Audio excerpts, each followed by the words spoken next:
Welcome to study IQ। I am Shrimi Srivastava और आज मैं लाई हूं आपके लिए जजमेंट राइटिंग सीरीज का पार्ट 2। आज के सेशन में हम देखेंगे कि क्या फॉर्मेट है आपके क्रिमिनल जजमेंट का।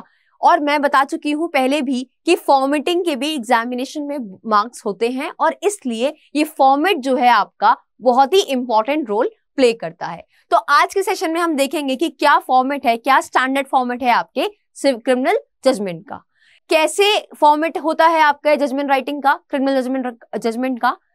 सबसे पहले हम टॉप पे लिखते हैं आपका कि name of the court, the designation of the magistrate, district और आपका स्टेट। तो किस तरीके से लिखा जाता है, सेम एज सिविल, जैसे सिविल का फॉर्मेट बताया था मैंने उसी तरीके से लिखा जाता है। कैपिटल लेटर में आप लिखते हो the court of judicial magistrate, first class designation, उसके बाद डिस्ट्रिक्ट और आपका स्टेट। जो डिस्ट्रिक्ट आपके फैक्ट्स में दे रखा है, क्वेश्चन दे रखा है, उस हिसाब से आप डिस्ट्रिक्ट और स्टेट लिखोगे। मैंने यहाँ पे छत्तीसगढ़ का एग्जाम्पल लिया है। तो कैसे लिखना है, सबसे टॉप में आपको लिखना है कि कौन सा कोर्ट जो है जजमेंट दे रहा है। तो सबसे पहले लिखा जाएगा the court of judicial magistrate first class, the district and the state in capital letter. अब यहाँ पे एक डाउट आता है दिमाग में कि यहाँ पे क्या इस तरीके से लिखा जाता है इन दी कोर्ट ऑफ, इन नहीं लगाया जाता है।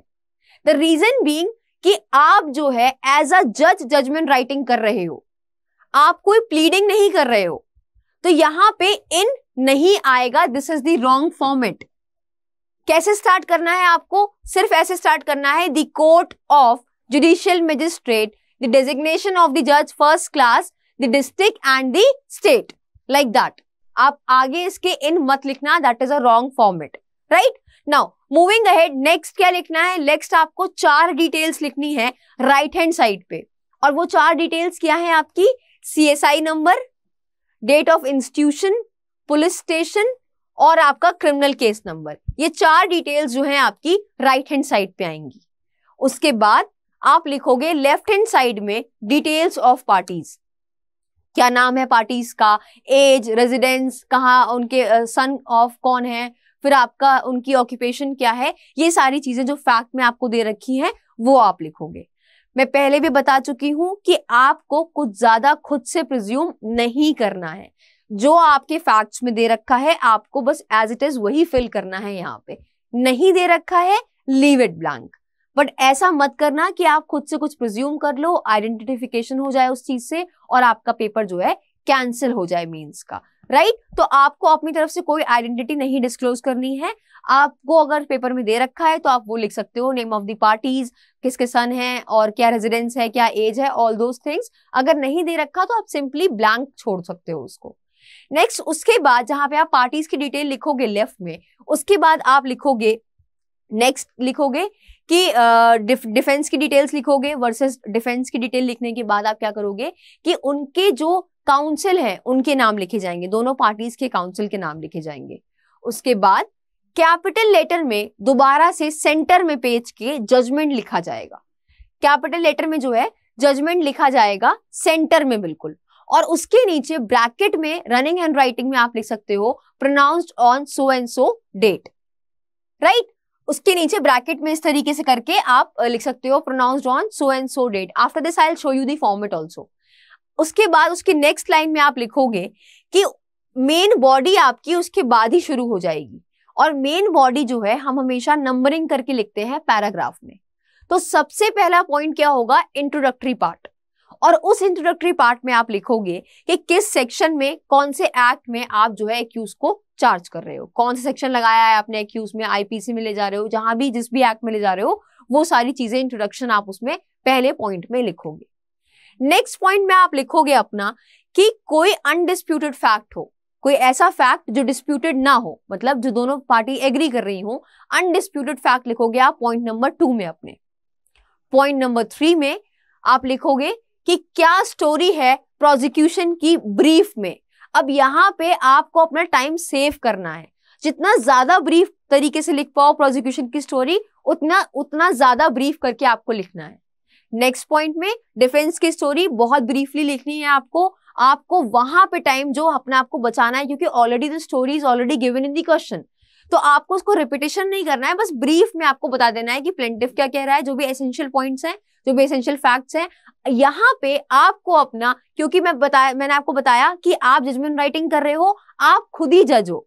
यहाँ पे अपना जुडिशियल माइंड अप्लाई करके ये डिसाइड करना है कि कौन से फैक्ट आपके रेलिवेंट है और कौन से इररेलेवेंट है। तो उस तरीके से जो है आप ब्रीफ करके स्टोरी प्रेजेंट करोगे प्रोसिक्यूशन की और डिफेंस की। आफ्टर दैट, जब प्रोसिक्यूशन और डिफेंस की स्टोरी आपने लिख दी, उसके बाद आप क्या करोगे, चार्ज फ्रेम करोगे और उसको हेडिंग में रखोगे point for determination. Point for determination ये आपका कैपिटल लेटर में लिखा जाएगा और यहां इसके नीचे आप जो है चार्ज फ्रेम करोगे।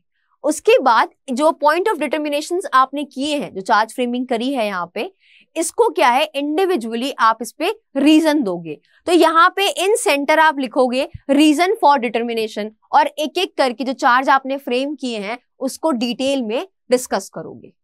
नाउ अगर आपके केस में आपने एक्विटल किया है तो एक्विटल लिखने के बाद कुछ फॉर्मेलिटीज हैं वो फॉलो करोगे। जैसे आपको लिखना है सेक्शन 437A जो बात करता है एग्जीक्यूशन ऑफ बॉन्ड की, और आप लिख सकते हो सेक्शन 428 CRPC का जो बात करता है प्रिपरेशन ऑफ सेंटेंस की, ऑल दोस थिंग्स, और आपका जजमेंट जो है खत्म हो जाएगा साइन डेट के बाद।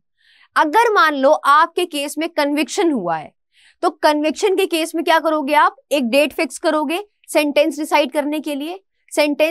उस सेंटेंस पे हेयरिंग होगी। सेंटेंस पे हेयरिंग होने की क्यों, द रीजन बीइंग कि आपको डिसाइड करना है कि क्या क्वांटम है सेंटेंस का to be given to the accused.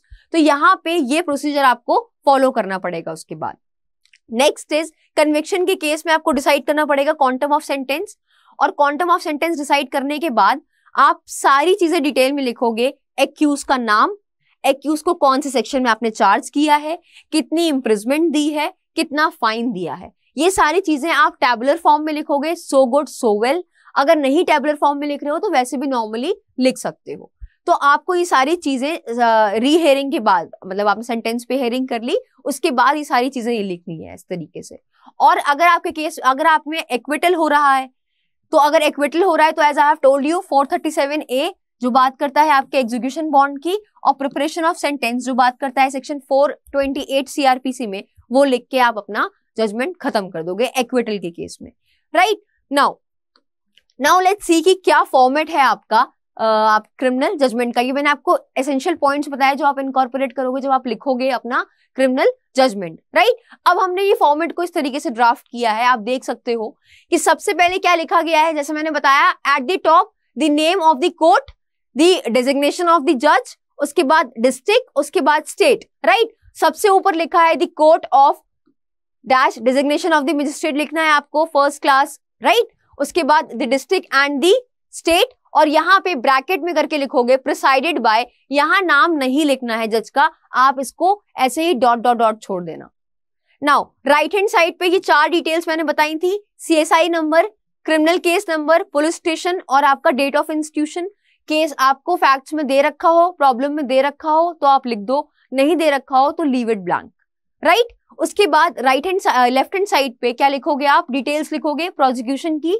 तो प्रोसिक्यूशन की साइड से कैसे लिखते हैं, the state of which ever state जहां पे आप एग्जाम दे रहे हो, जो भी आपके क्वेश्चन में दे रखा है, through SHO station head officer, उसके बाद दी पुलिस स्टेशन, और फिर आपका स्टेट और डिस्ट्रिक्ट और स्टेट।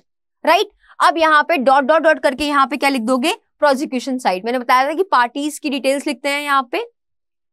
राइट, नेक्स्ट इज आता है वर्सेस डिफेंस की साइड की डिटेल्स, कि नाम एक्यूज का, उसकी एज, उसका रेजिडेंस और कौन सा पुलिस स्टेशन है।